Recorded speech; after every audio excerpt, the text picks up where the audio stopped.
ছাত্র জনতার অভ্যুত্থান ঠেকাতে সরাসরি গুলি চালাতে শেখ হাসিনার দেয়া নির্দেশের সত্যতা মিলেছে। বিবিসির অনুসন্ধানী প্রতিবেদনে উঠে এসেছে বিষয়টি। এ বিষয়ে প্রায় ৩৬ মিনিটের একটি প্রতিবেদন প্রকাশ করেছে ব্রিটিশ এই গণমাধ্যমের অনুসন্ধানী টিম বিবিসিআই। শেখ হাসিনার একটি ফোনালাপের অডিও বিশ্লেষণ করেছে বিবিসিআই, যেখানে সাবেক প্রধানমন্ত্রীকে বলতে শোনা যায়, যেখানেই ওদের পাওয়া যাবে গুলি করা হবে।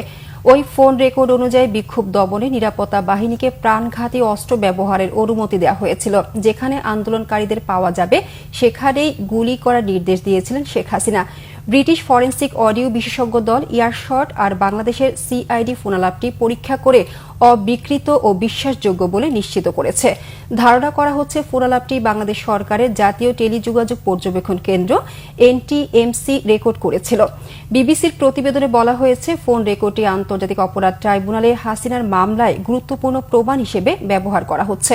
বর্তমানে ভারতে পালিয়ে থাকা হাসিনার অনুপস্থিতিতে এ বিচার চলছে।